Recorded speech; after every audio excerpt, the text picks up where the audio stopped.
Hello everyone, my name is Sarita and welcome back to my channel Soham education.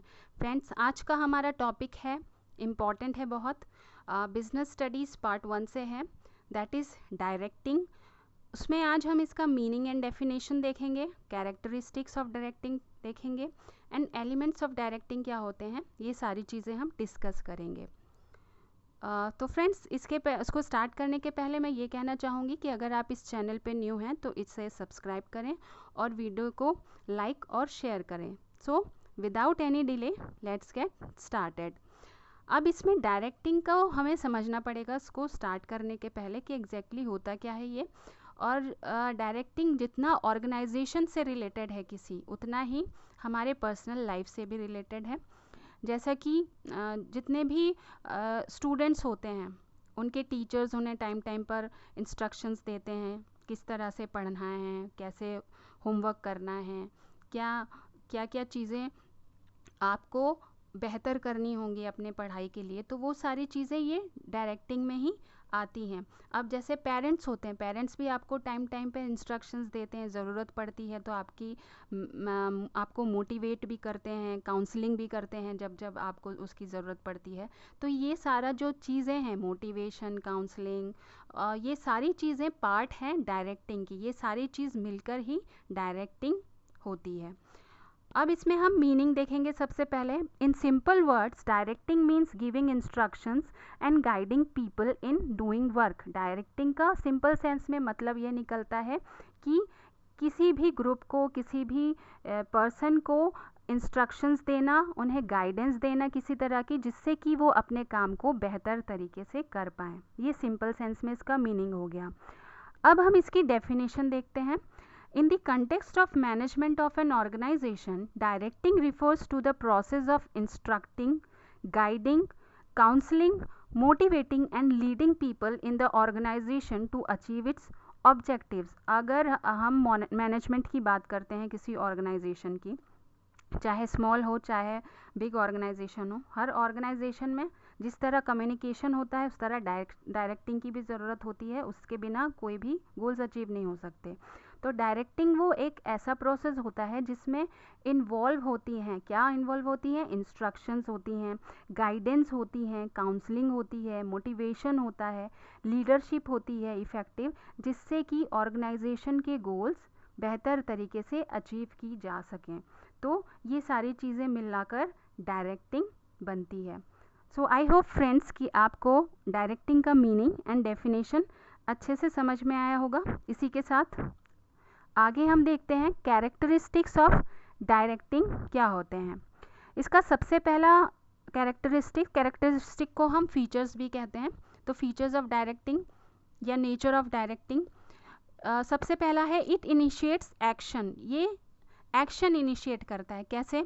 अब किसी भी organisation में लोग होते हैं, एम्प्लॉयज़ हैं, सुपीरियर सबॉर्डिनेट का रिलेशनशिप होता ही एग्जिस्ट करता है। तो सुपीरियर जब कोई इंस्ट्रक्शंस देता है तो वो किस पर्पस से देता है? किसी काम को, किसी गोल को अचीव करने के पर्पस से ही होता है। तो जब तक इंस्ट्रक्शंस प्रॉपरली नहीं दिए जाते तब तक कोई काम ठीक से नहीं होता है। तो इसीलिए डायरेक्टिंग क्या करता है? ये इनिशिएट करता है, स्टार्ट करता है वर्क परफॉर्मेंस को स्टार्ट करने के लिए ज़रूरत होती है इसकी। It takes place at every level. अब ये क्या होता है, ऑर्गेनाइजेशन में हर एक लेवल पे डायरेक्टिंग की जाती है, चाहे वो टॉप लेवल हो, मिडल लेवल हो, चाहे बॉटम लेवल हो, हर लेवल पे डायरेक्टिंग की जाती है। इसीलिए इसको हम परवेसिव फंक्शन या यूनिवर्सल फंक्शन भी कहते हैं, क्योंकि ऑर्गेनाइजेशन में ये चारों तरफ एग्जिस्ट करता है। It is a continuous process. Continuous process क्यों है? क्योंकि अब किसी सुपीरियर ने एक बार इंस्ट्रक्शंस दे दिया और वो चुपचाप से जाके बैठ गया, ऐसा नहीं होगा। काम को करना है तो लगातार डायरेक्टिंग की ज़रूरत सबॉर्डिनेट्स को पड़ती है। एक काम हुआ, उसका फॉलो अप लिया, फिर नेक्स्ट इंस्ट्रक्शंस दिए। तो इस तरह से ये एक कंटिन्यूटी में चलता है। It flows from top to bottom. अब ये क्या होता है, डायरेक्शंस हमेशा सीनियर लेवल से लोअर लेवल पे होता है। तो हमेशा सीनियर सुपीरियर जो होते हैं वो सबॉर्डिनेट्स को इंस्ट्रक्शंस देते हैं, गाइडेंस देते हैं। तो इसीलिए ये हमेशा फ्लो करता है from top to bottom. It is performance oriented.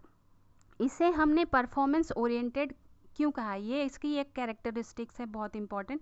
क्यों? क्योंकि डायरेक्टिंग पर ही निर्भर करता है किसी भी पर्सन का, किसी भी ऑर्गेनाइजेशन के अच्छे परफॉर्मेंस का होना।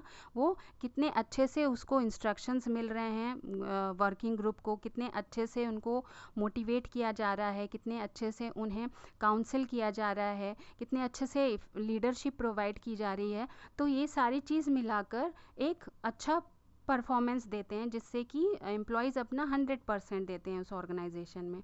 तो ये सारी जो थे, ये तो फीचर्स थे या कैरेक्टरिस्टिक्स हो गए डायरेक्टिंग के। अब आगे बढ़ते हुए अब हम देखेंगे कि डायरेक्टिंग के एलिमेंट्स कौन से हैं। फ्रेंड्स, इसके 4 मेन एलिमेंट्स होते हैं और इनको आप अच्छे से नोट डाउन कर लीजिएगा, क्योंकि ये एलिमेंट्स एग्जाम में पूछे जाते हैं, जैसे कि मोटिवेशन, लीडरशिप, सुपरविजन, कम्युनिकेशन। ये चारों इसके बहुत इम्पॉर्टेंट क्या बोलते हैं, एग्ज़ाम्स में पूछे जाने वाले एलिमेंट्स होते हैं। तो इसको हमेशा याद कर लीजिएगा, जैसे कि MLSC करके आपने याद कर लिया। M से मोटिवेशन, L से लीडरशिप, S से सुपरविजन, C से कम्युनिकेशन। ये इसका शॉर्टकट हो गया याद करने का। अब मोटिवेशन, लीडरशिप, सुपरविजन, कम्युनिकेशन, ये एलिमेंट के बिना डायरेक्टिंग जो है इनकम्प्लीट होता है। ये सारी चीज़ें मिलाकर ही डायरेक्टिंग को कंप्लीट करती हैं। तो इस वीडियो के बाद हम आगे आगे करके एक एक स्टेप में मोटिवेशन, लीडरशिप, सुपरविजन पढ़ते जाएंगे। हम कम्युनिकेशन कर ही चुके हैं।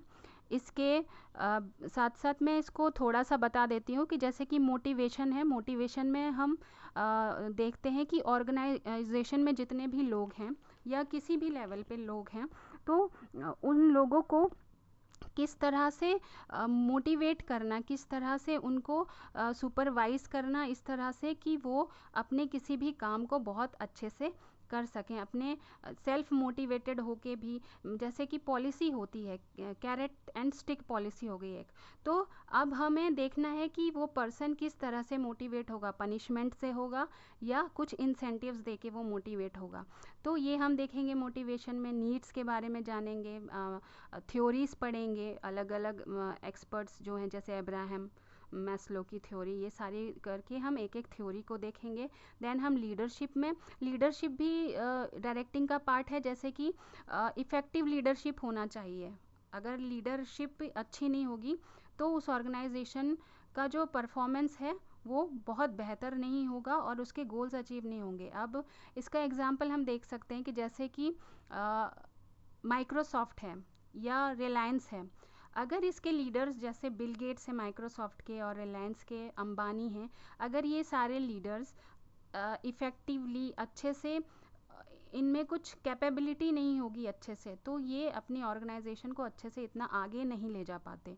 तो इसीलिए लीडरशिप का भी इफ़ेक्टिव होना ज़रूरी है। ये बहुत बेसिक एलिमेंट हो गया। सुपरविजन हम देखेंगे, जिसमें कि कोई भी सुपीरियर सबॉर्डिनेट्स के वर्क को ओवरसी कर रहा है, वो देख रहा है कि किस तरह से काम ठीक तरह से हो रहा है कि नहीं, उसका फॉलो अप ले रहा है टाइम टाइम से, सुपरवाइज करने के साथ साथ ये सारी चीज़ें देखेंगे। और कम्युनिकेशन हम कंप्लीट कर ही चुके हैं। सो फ्रेंड्स, इसी के साथ ही नेक्स्ट क्लास में मिलते हैं। तब तक के लिए गुड बाय।